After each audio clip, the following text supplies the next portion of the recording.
Hey, it's United Green Podcast. Mike back with you here, and as usual, we have Sam. Look at him. He's saluting us already. He's ready to go. He's back from his long trip away to see his favorite K-pop group. Yeah, How you doing, Sam? doing good. Quite tired. I was at City Field for I think like 15 hours. But besides that, very much excited about the trajectory of Vermont Green. Some key wins recently, and really seem to have staked a claim for the top of the Northeast Division. So definitely happy to be on and happy to have our special guest. No small feat for the Vermont Green this past midweek match. Next up, we have, of course, the returning champion, the man with the beard, the man with the best beard, the best hair, the best head of hair that I've seen in a while. Even though it is 90 plus degrees out right now, he's still pulling it off. He's still pulling it off. How you doing, Tyson? I'm doing good. It's a, sweltering evening up here in the second bedroom at my house. It is days like this that I do regret having as big a beard as I do. It needs to get detangled after a humid day and going out and taking some walks from the office. But you know what? I would rather have it be sunny and a little bit moist out than pouring like it has been. I will take that. Look, we had a pretty good downpour earlier today. My poor kid was out at camp, and now all day long, and now he's out at practice. He's got a tournament coming up this weekend, so he got double. That poor kid got double dipped today, so that's okay. That's okay. He got to show up Zenge's team the other day at camp, and had a nice little sweeping goal for off a volley for a nice one, and then another one of his teammates had hit a bike. So it was Zach was walking out pretty depressed before his match with Western Mass. So yeah, let's get to our special guest. Our special guest, it is, it's pretty amazing. We don't have a lot of two-time guests on here. We've had Zach on a couple times. I think we've had. I think he might be the only two-timer. But we have a second-time guest. He was on. He was on our Instant Reaction podcast from the booth. Our only special guest from the booth so far this year, and he's back to talk to us about the match in the midweek and the upcoming match. Amoni Thomas, how you doing, man? I'm doing good, man. I'm doing good. A little bit tired from the heat, but I'm doing good. We're working these camps for far post, so been in the sun all day. Oh, you're doing far post camp. You're doing the elite camp over there. Yeah. They're doing a camp over there. Yep. Awesome. Yeah, my kid is a far post kid. He didn't do the elite camp this year because he loves Coach Dow, and he loves it over there at Virtue Field. So yeah. Suffering on the turf, I bet, is a little worse than suffering on the grass over veterans. 100%. I don't know how the kids are doing it on the turf, man. Like that turf heats up. I'm sure it does. Yeah. He was pretty. My kid was wrecked. He came home, took a cold shower, went down on the basement, and just chilled out playing video games before his practice. Seems about right. Yeah. So let's get into a little bit of the match action. We played our second most hated rival, the Western Mass Pioneers. Yeah. This is a team that Vermont Green, these games are, and Sam and I talked about it last week. These games are typically 1-0, 1-1, 0-0 games, save for two matches. One where Western Mass beat us 3-1, and then we beat them in the final game last year to make the playoffs by a score of 3-1. Right? Was it 3-1 or 3-0? It was 3-1. 3-1. Yeah. So I mean, they're generally very evenly matched games. The intensity is always high, and especially both teams going into the match unbeaten this week. it was probably the biggest game of the season, at least in the Northeast Division. We had you know we had a run of games where uh, in Vermont, where unfortunately one of them ended up, we had a red card and it ended up in a draw. Otherwise, this game would have been very very big. It was huge for the Green, but it would have been uh, let's just say huger uh, for the Green had we not drawn that one match. But you know things are what they are, and things that get crazy in the Northeast Division, especially. Um, and Bolts played a pretty decent game. They had a good game plan against us, but Western Mass, they came out in this match, and they I think they came out really hard, really fast, and really hot too quickly. Mhm. Um, I don't know that they expected the high pressing, the intense midfield play from the Green. Um, and Tyson, sitting on the rail there. Explain to me what you saw in the first half from that Western Mass team, because I knew they were good, and I knew that they were that you know we know the way that they play is kind of absorb pressure and then try and hit you on the counter. Tell me what you saw out there in the first half. I mean, the Pioneers were playing, the way that they like to play. They play it very, very well. They play the low block. They defend. They regroup. They attack. They counter. Um, this was probably the first game that I can think of this season where Amoni, it seemed like you had your hands full with both the that right back and then also the midfielder on your side as well. Both of them with really good pace, really good physicality. Like honestly, that was probably and correct me if I'm wrong, but I think that that may have been your maybe hardest physical matchup that you've had to deal with so far this year. Yeah, yeah, no, yeah, I can say that. I can definitely say that. I mean, there was a lot of talking going back and forth with me and him. I can say in the first half. So it was both mental and physical. Like we're both physical players, we're both fast players, and we try to both get into each other's heads. And I think he got into my head in the first half. In the second half, I think he lost his whole cool and everything like that. That's why he got a yellow card. He just didn't do as well as in the second half. I think I just got the better half of him in the second half. So it was like two different stories for two different halves for me and him going against each other, which was really fun to do, and play in front of the fans and have a sold out crowd and stuff like that. So no, it was great.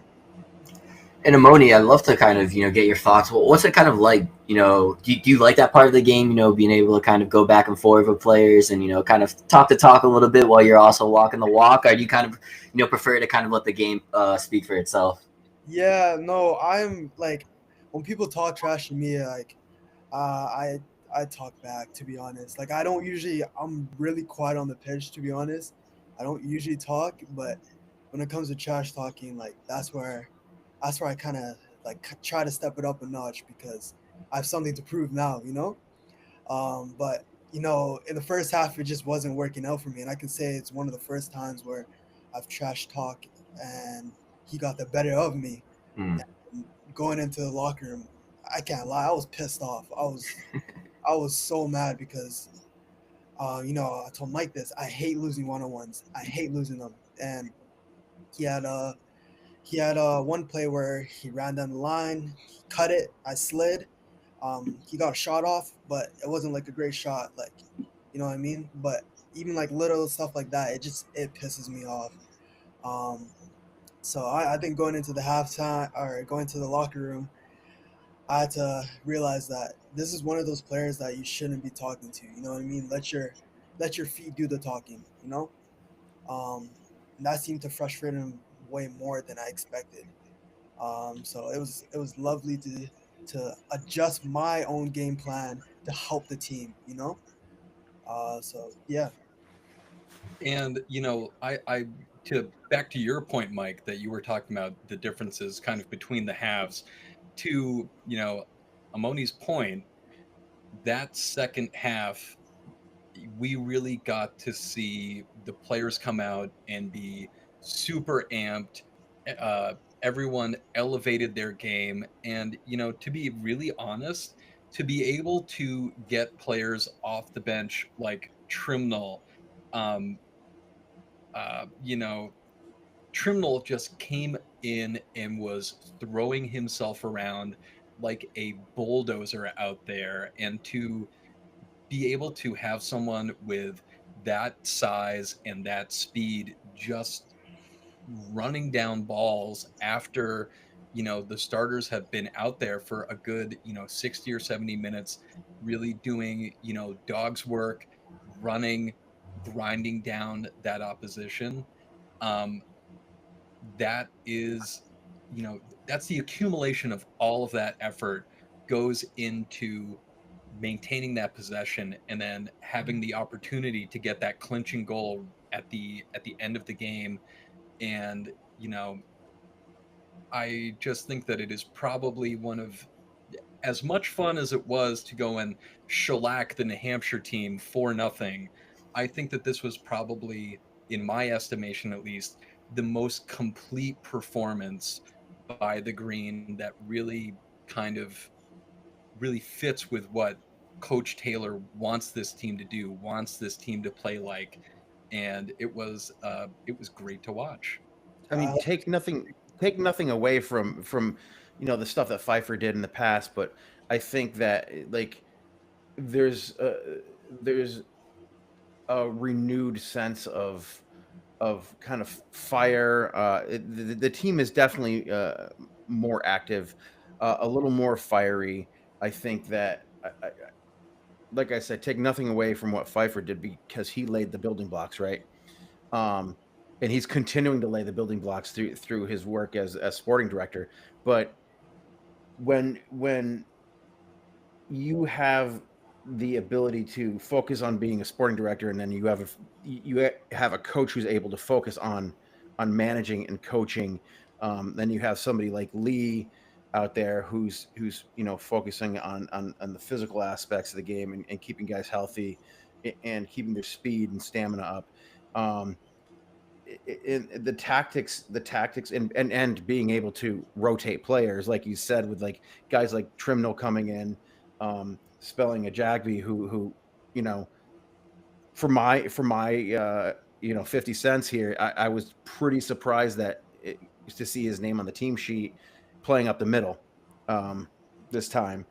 Um, but yeah, I think that Amoni, you played like basically 94 minutes of the game. Mhm. Um, that's incredible for someone your age. Obviously, we always say, oh, he's young, he can handle it.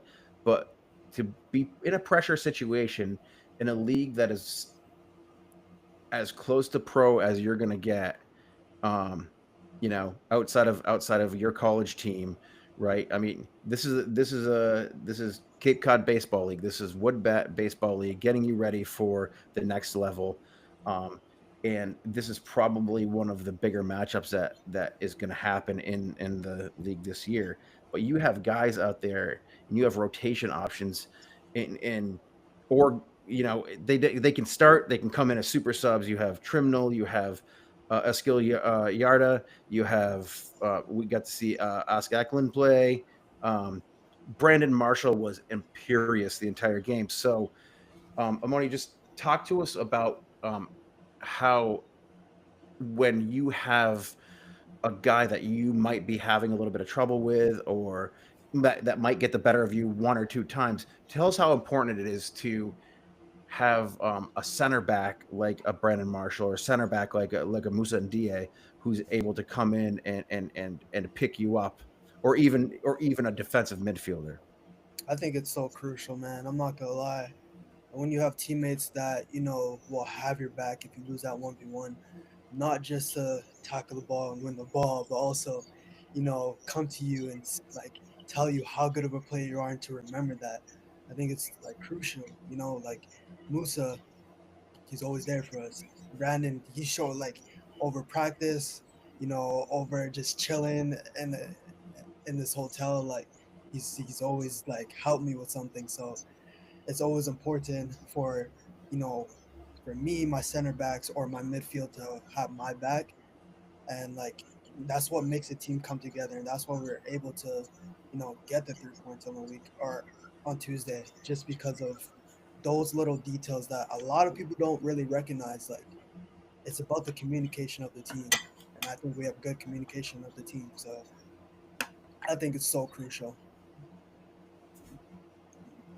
And Moni, I'd love to kind of just get your thoughts. Having the experience, in Canada, playing with in the League One BC. I guess I don't know if you could maybe compare and contrast. What's it like playing in USL League Two, and just also too, just what's it kind of like to kind of see the Canadian game continue to kind of improve as the years come, especially with how the Canadian team's performing as of late. Yeah, I mean, I think USL 2 is significantly much better than League One BC.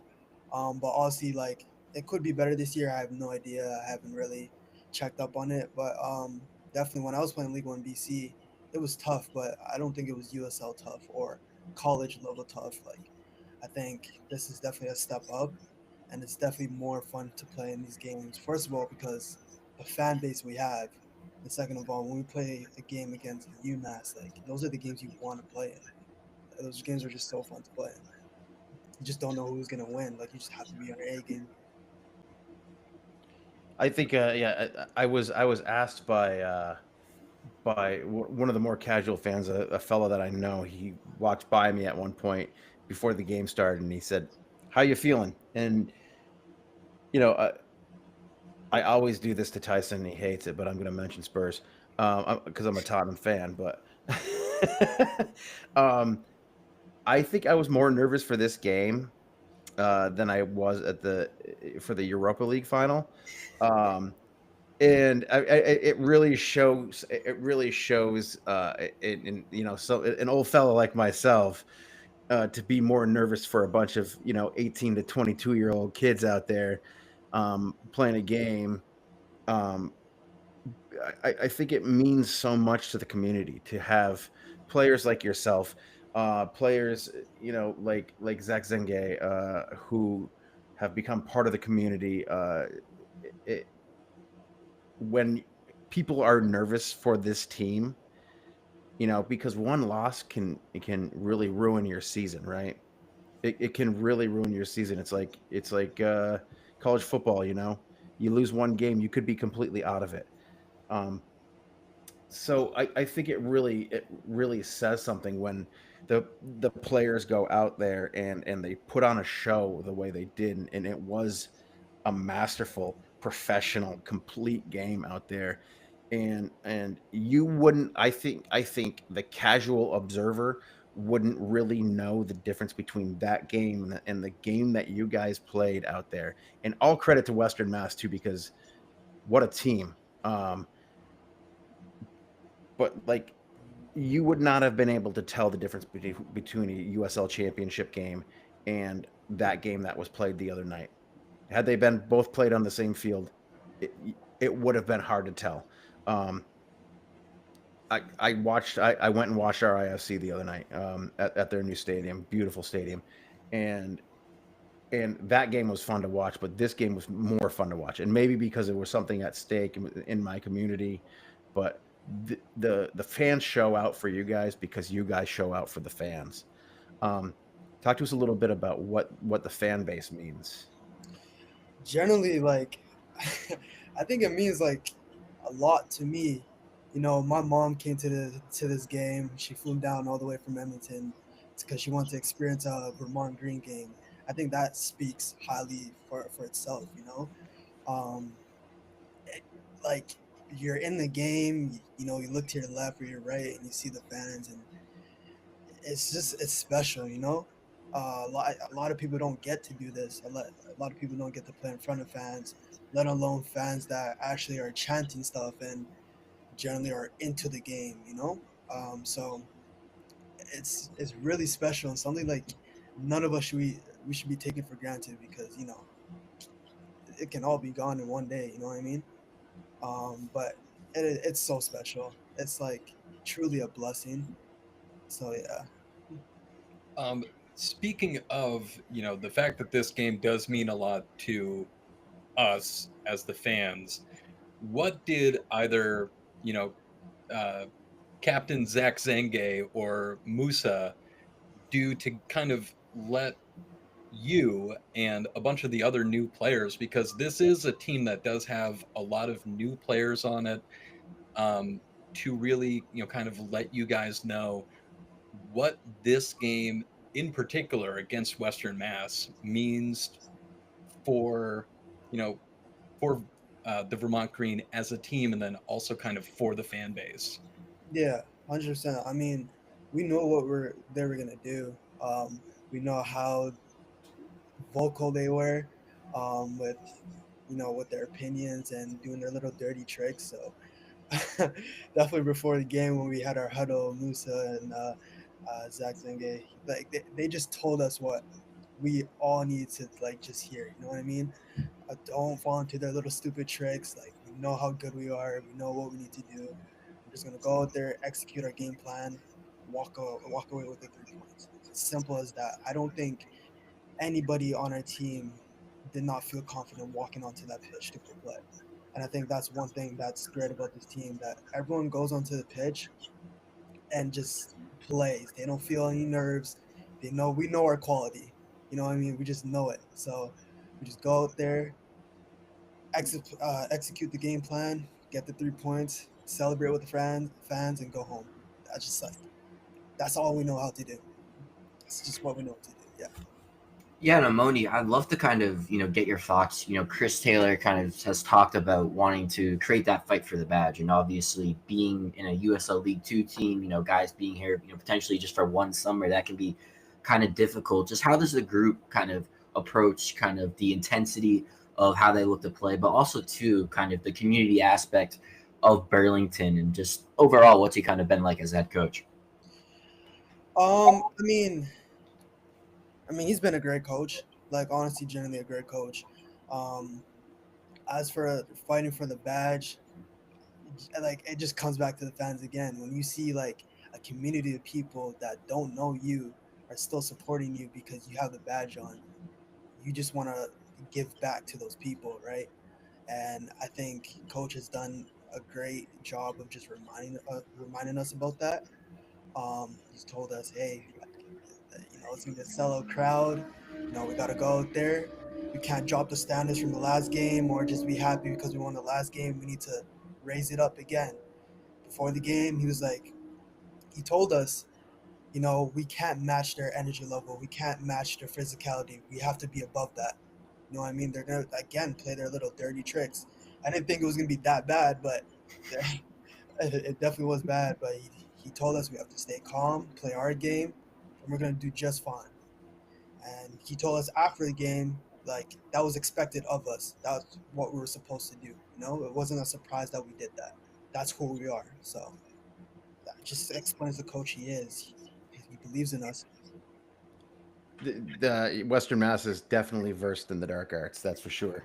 Mhm. Uh, they do love to get under people's skin, and they are generally known as the class of this division. Um, and you'll see when you go down there, or when Vermont Green go down there for the final match, it's going to be an atmosphere. One of the coolest places that I've watched an amateur game so far, easily. Maybe Yeah. even some of the professional stadiums. Um, so let's talk a little bit about. Again, I don't want to pick on referees, right? But again, here we are. Referee. This was the opposite of the Boston Bolts game. Referee, lets play go on.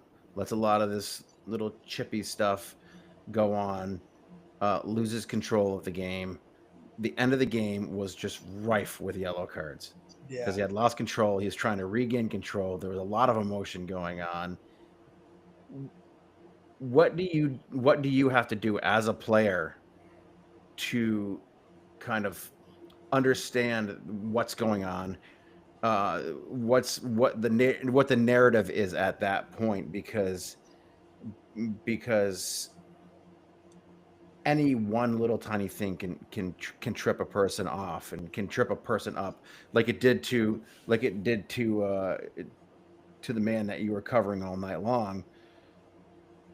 Like, he got frustrated because he thought he probably got the better of you in the first half, and then you locked him down in the second half. Sheer determination, maybe, skill, maybe, but he got frustrated enough to do something stupid. Like, so what is the mindset when you're going into a situation where you're now seeing a referee chasing the game himself and trying to regain control of it? Yeah, I Do you mean, guys like get together as a group and say, listen, we can't allow this to happen? yeah, I mean, it kind of just ties back into the game plan of you just like again, they're a dirty team. Calls are not going to go your way. You know what I mean? Like, I remember Coach Ashley did say, "I guaranteed that you're going to get tripped or something's going to happen and you're going to fall down, and the ref is not going to call your way, but you need to get back up and go back and play." And that's what was happening the whole game. You know what I mean? Um, Again, as for the ref, you can't control the refs. As Yep. much as it sucks, like you cannot control the refs. I felt like I got fouled quite a bit, and I didn't get anything called in that first half, really. But again, I can't just stay on the ground, pout about it. I don't want my teammates staying on the ground and pouting about it. Like, got to get back up and go and play. And I think that's just all about the mental part of the game. That's like pushed aside a little bit more, and what people don't see. Um, you really got to tune everything out and like just you got to stay neutral no matter what. Can't be too high, can't be too low. Just stay neutral and you keep going and fighting until the end of the game. You know. Um, but it is quite tough. It is quite tough. I remember a play during the game where they tried passing it to the winger, and obviously I won the ball, but I felt like he tripped me. Um, And as I got up, I was still complaining to the ref, but I decided to sprint back all the way back, and eventually I was able to kick it out of bounds.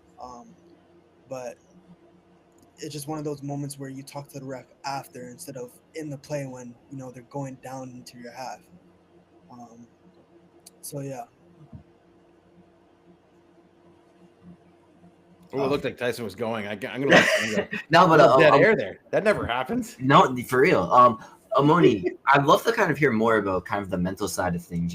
Obviously a lot of it is kind of on that physical training. Is there anything you kind of do to kind of, keep, your mindset at, when you're heading into a game day, exactly where you want it to be? I'd love to just kind of hear more about if, there's any mental preparation or how maybe you keep yourself in the moment and kind of, where you want to be mentally during these tough matches where it can be highly contested. yeah, 100%. I mean, I've been working on this for the past 3 years. When I was in Whitecaps Academy, I had an issue with an attitude problem with my mental headspace, and I cared about my mistakes a lot, and it affected the player I was. Um, and I've been trying these different mental exercises as I go along, like visualizing and different stuff like that. But that came with some things that worked and some things that didn't work. But my set routine right now, I kind of just know the player I am. And so already that just gives me confidence and puts me in the right headspace. And I just don't really think about the game, or I just don't really think about playing the sport. I just go along as my day goes. Yeah, I have my set routine. I like to shower before I go to the game. Just listen to music, just stretch out a little. Just little simple stuff, just to make sure I'm like ready for the game. But at the same time, I'm not thinking about it. So then, like when it's time to go, I'm not mentally fatigued and overplaying stuff that I've been playing for the past 3 hours, right? So, just for me, it's about just being as calm as possible and just relaxing. Because when I get a little bit too eager, I don't think I do as well. So, But I can definitely say the mental side, and for all the young players who are listening, make sure to focus on your mental side, because you can have all the physical attributes, but if you cannot handle pressure, or if you can't handle adversity or players chirping at you, it doesn't take you anywhere. It won't get you anywhere. And I had to learn that a little bit the hard way. So And, speaking of, kind of getting to that good headspace, has it been, kind of a little bonus to, be in this new community in this new area that I'm assuming that you haven't really been to before in Vermont, mhm. to have a couple of other Canadians coming in here alongside you? Oh yeah, 100%. I thought like it's definitely been harder here to keep my mental straight. Just because of you're playing with players you've never played with, and they play in different colleges, and you know David knocked my team out of the college, or the NCAA tournament, and like to this day it still pisses me off. Like I knocked out Luca from my team, knocked out Luca's team in the round of 16. So it's like when you first come and you see all these people, it's like, damn, it's a little bit weird. But then, you start to get to know each other, and you just talk about it, and it's great. Like Tyler, I played him 3 times last season. We knocked him out of the NCAA tournament, and we beat him in the ACC tournament in the finals. So, but we always talk about it, and we just laugh about it, and just talk about the experience. But it's definitely been challenging, playing with different players. But as soon as you get into the game, it's like you're fighting for the same badge. The thing that I love about the team is that when we recycle a team almost every single year, it takes the team and the new players maybe about one or two home games Mhm. to understand what's going on. Um, and speaking to one of our founders, Sam, after the game, he this is, I'll tie this into the fandom. Uh, he did say to me, I was editing my post match podcast, and he looked right at me and said, "I can't wait to get that email tomorrow." And I said, "Which one?" He said, the one that we get every single time that you guys pop the smoke or the players jump up on the fence." Yeah, yeah. So like that, the jumping up on the fence was an every single goal occurrence Mhm. in the first season. Really. Um, every single goal, they would jump up on the fence, and it was it, and that's how I think the crowd kind of started to play into it. We bought in more as fans. As a Vermonter who didn't grow up with soccer, football, um, you know, for me, being in my 40s, this is a big deal for me because I didn't have this. For those of us who are in the Green Mountain Boys in that supporter section in the South End, we a lot of them played soccer growing up and understand the game really well. I'm coming into it late and I'm absorbing everything, so that's why this is a huge deal for me. And everybody's got their own story, but the fact that the team feels about us the way that we feel about them, and it only takes one or two games for the newer players to understand, is a very big deal. And the fact that you were so willing to come up and do that post match podcast, the fact that you reached out and said, "Hey, when can we do this again?" Like that speaks volumes for not just you, but for what the club has built here, or what the founders have built here, and what the club has done for the community. So I really, really do want to thank you, and I want to thank all of the new players and all of the returning players for everything that they've done. Um, especially Zach, guys like Zach and Musa and Labo and those guys who are here and preaching the the gospel of Vermont Green, as it were. Um, I don't want to kind of like kill this cool little thing we got going on here, but we do have a game coming up this weekend, Mhm. and Yeah. it's a pretty goddamn big game. Uh, This game will, every game is a big game. Obviously, we have a run of 5 matches that Sam and I talked about that are there. We have a home and home basically with AC Connecticut, um, and AC Connecticut has come from the time that we started. AC Connecticut was bottom of the table, and they've built and built and grown and built to the place where they are now. And last season, that was built off the back of a former Vermont Green player, Vermont Green legend Sam McCann, who's still out there toiling away, doing it. Coming back to Virtue Field this weekend. I think it's going to be a battle out there. I think looking at this AC Connecticut team, they're fast. They play a certain way, and I don't think they don't compromise in the way that they play.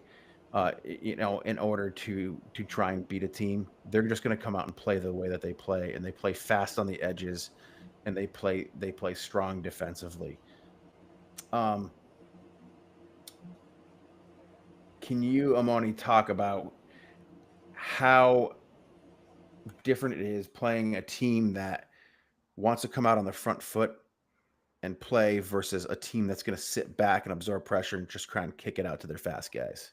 yeah. I mean, I hate that, but it's I think we're the best team in the country, and a lot of teams are gonna try different things to, try to stop us.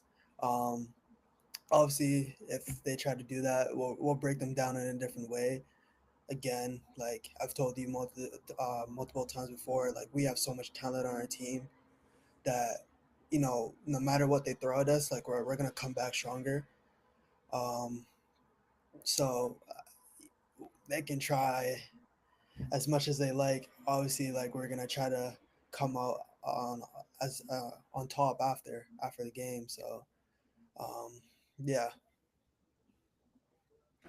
And Ammonia, I love to kind of hear just overall, getting to train with some of these very talented people. Is there anyone whose game either maybe surpassed your expectations or is just really sticks out, when you're training together? yeah, Julian. I've never seen it. Like he has a great touch. I can say that. He's just doing like, I swear, like he just be doing some random stuff in practice and it just works out. Like, yeah, He's the Frenchest man who's ever lived. The Yeah. Boogaloo? yeah, Julien yeah. Labordelou. Oh, it's crazy the stuff he does. It's it's pretty cool. I was gonna say, all these French guys seem like they are having the best time over here. Like they in GK, like what he can do with a ball at his feet is insane. And correct me if I'm wrong, but they seem to be having a great time. They do. I mean, they're very vocal in the locker room. I can tell you that. Um, they're very funny, interesting. Even when they're speaking French and nobody understands, like it still seems funny because like just the way they're talking and the way they're just vibing out. You just go into the locker room, you hear the French music, you're like, you already know who's playing it, right? So no, it's fun for sure. After the game the other night, I was Tom and I were doing the podcast, and I was just completely taken aback. Another guy, Stefan, who played his tail off the entire game, played the entire game, 94 minutes at least. We'll say 95 for for you guys who toiled the entire match. He scores the game-winning goal. He does 17 backflips, and then kicks his feet straight up in the air on the last kick, on the last flip, and then lands it. And then while we're doing the podcast, he's out on the field still with the kids doing more gymnastic stuff. Yeah. And yeah. he's doing he's like doing Brazilian jiu-jitsu out there and all kinds of crazy moves. It's so fun to watch you guys. This is and I think Tyson and I have talked about it. Probably the most talented team that we've had yet here. Um, we have talked about the rotation options. Now, I think that there's always a chance to trip up. There's always a chance for a letdown, um, and if something like that happens, it is a situation where you have to be like, let's go again tomorrow. You know, let's forget about this. Let's have short memories. This is such a short season. Do you let that affect you if you have a trip up? Because I mean, it can happen to anybody. It can happen to anybody. And I'm not trying to put that in the back of your head or anything, but like it can happen. And getting back to AC Connecticut, they are one of these teams that seems to be tripping up teams that are rolling, right? 100%. That's definitely a possibility. Um, but You're not going to let that happen, though. I was just about to say, I was going to try to say it in the best way possible without sounding cocky, but I don't believe that this team with the talent we have, I think generally, I think we have really good discipline not to slip up in dumb ways. Um, I just have the confidence in the team to keep performing and win this whole thing. You know, um, like I said, I think we're the best country in the team. I don't know why we're ranked 4 in the power rankings. Should definitely be number 1. But I think we'll just keep going and get better as we go along. Um, Now, kind of speaking of, how proud you are of this team. Um, did you have to like think long and hard about coming out to Vermont for the summer? I mean, you are a Great Plains boy from up in Canada. This is a very different kind of both environment, physically, as well as probably culturally as well from, out in Edmonton. Were there other teams that you were looking at other than Vermont, or was it, kind of a pretty straight up Adam Pfeiffer made the pitch and then you said, sign me up? Yeah. Well, basically, I wasn't really aware of that. I have to play. My team wanted me to play USL 2 in the summer to maintain fitness and just maintain my ability for obviously next fall. Um, so I thought like once spring season's done, you just go back home and I don't know, you just chill. I didn't know much about the college game. I didn't know much about any of that. So when I went back home in December for Christmas break, I met up with Sydney. Um, Lives about an hour away from my hometown. I'm from Edmonton. He's from Calgary. Um, and we were doing a camp in Edmonton, and he was telling me about Vermont Green, and he was telling me about all the great things here, and I was like, yeah, no, like definitely, like put me in contact with the coach. Um, and through there, Adam contacted me. He told me that he found all my scouting reports of my video watching me play. Um, I still don't know how he did that. Um, but from there, we had a Zoom call and we just talked about some things. And I think about probably like, I would say 2 or 3 weeks later, I told him that I would be coming. And then from there, he told me that some other Whitecaps guys might be coming. Um, Unfortunately, one of them was supposed to come, but he didn't end up coming. Would have been a great center back. So that's how I came to Vermont Green. It wasn't really like another option. It was mainly just like it was coming from Sydney, Sydney Wathuda, who played for UVM, most assists in the country. Just telling me how great it was, and obviously like when I heard about like the fan situation, I was like, I definitely want to play in front of that. Like that would be amazing. So they were the first offer and the only offer, and I took that offer and just ran with it. Yeah, and Amoni, you kind of mentioned, you're kind of like left like, oh, from the college team being like, oh, now I have to do this. But what's it kind of been like getting used to the college game? It's kind of gone under some kind of rapid kind of developments in terms of, now a large influx of international players. You also have kind of, NIL. Just overall, what's your experience in the college game been like? Oh man, I can tell you it's been an amazing experience. I can say that. When I was going to Wake Forest, I didn't know. I don't think I knew anything about college really. Um, so I was just going there, like blindsided and just finding things out as I go. And I can say, my first game in college, I was like, oh man, like the speed of play, the physicality. I was 17 at the time when I went there. Um, my very first day there, I was training with them and seeing how they just touch the ball and it's just like it stops right at their feet. Like it was like generally quality, like absolutely quality. And I was just like, damn, like this is where I want to be. Like I can learn so much from these guys. Like it's not like I was scared to be with them. Like I knew I was there for a reason, and I was like, I'm gonna learn so much from these guys. And you never know, a year, 2, 3, 4 years in time, like I'm gonna be an amazing player. Um, but it's still the same thing now. Like seeing the players that play in college, seeing the opportunity that college gives you, I think gets swept under the rug a little bit. I think it's generally like so good. You're getting an education, you're playing top people in the country, and it's such a fast-paced game. Like it's so hard. It's so hard, and that's what I love about it. It's so fun too. I think that just to put a cherry on this, there are transfer portal opportunities in the future where you can come back to Vermont and play for the national champions. Um, Mike, I think we might have to make a donation to the NIL fund. Make sure we get him over here.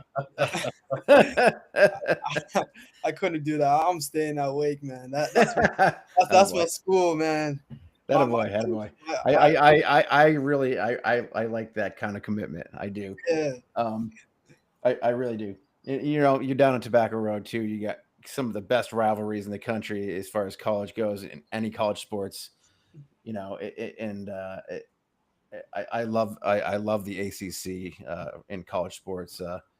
Um, so I'm a Notre Dame fan, but that's fine. And I'm a Notre Dame football fan and a Duke basketball fan. So Oh, get this man out of Oh here. my god. look, man.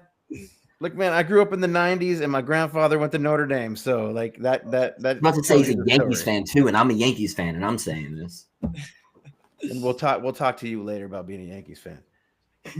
Yes, we will.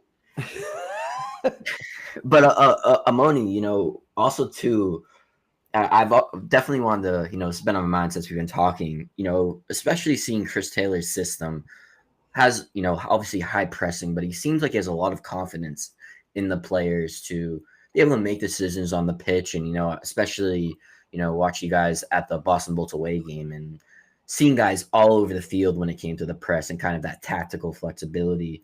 What's it like to have a coach that kind of has that faith, but also kind of allows for the flexibility? He doesn't want you guys to kind of be robots on the pitch. If you see something, he wants you to kind of take advantage of, what you're seeing and kind of implement that into the game.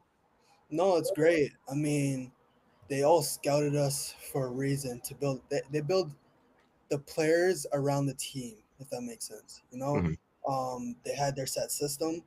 They knew the players they wanted to bring in, and with that he knew that he was going to allow us to have freedom, but also adjust to the playing style that we want to play for the badge, right? And we're all capable of doing that, and that's why we're all here. Um, so it was mainly just it's props for them on them because like they executed picking the team out perfectly. They picked out a strong team, teammates who want to learn, teammates who want to make their other teammates better, even though they're at different colleges, and we have different rival colleges on this team. Um, So it's really well done from them, and it just makes all the stronger, you know. So it's perfect. Well, I think we're coming close to the end of our conversation. This has been actually a pretty long podcast today. Generally, we hover around the 45-minute mark, but this has been a really good podcast. Um, and my main takeaways are Western Mass, we're better than you. Um, AC Connecticut, you better watch out. Yeah, You yeah, know, and you know, the, I don't know. Like, I know I titled this podcast already. Is there a word for this? But in that really spoke to, I think the feelings that we had after that match the other night, because I felt kind of the same way that I felt when the Green won the Open Cup game when they won their first women's match. I felt kind of that way. The uh, Sam McCann performance against Western Mass in the first season to get us into the playoffs. Um, like those are some of the games where I felt the way I felt, and there's still no kind of word for it yet. yeah, Um, and we're 4 years on here, and there's still nothing that can describe the feeling you get from going to a Vermont Green game and seeing a performance and seeing a win, seeing a team that cares for the fans as much as the fans feel for the team.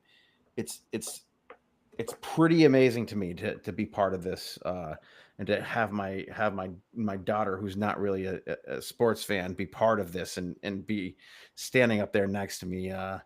My son going there and watching with his friends and aspiring to be, the next Vermont Green player, not even caring about, like, he's a 13-year-old kid, doesn't care about college yet, doesn't he just wants to be a Vermont Green player. Like, um, it's in all of his buddies. It's the same way. All of the kids that they play in the rival clubs, it's all the same in this community, and it's pretty amazing. And I respect everything, Amoni, that you do and that you've brought to us, and the joy you've brought to the people here.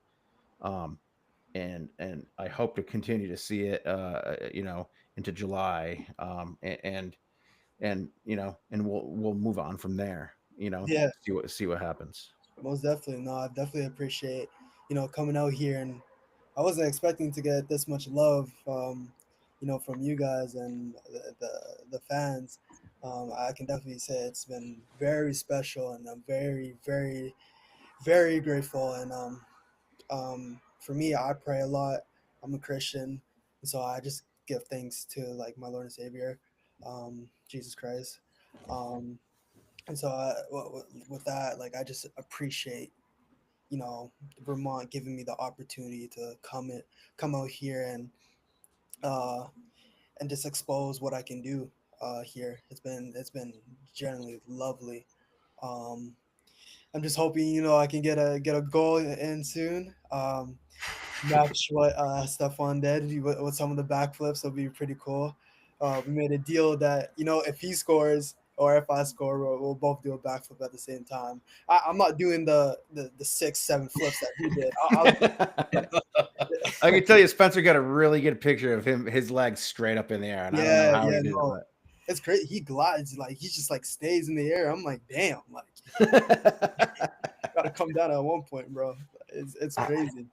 It's I great. think my final takeaway has to be that I now need to see an Amoni Thomas goal just to see these backflips, but also too, Amoni, thanks so much for joining and just really, looking ahead.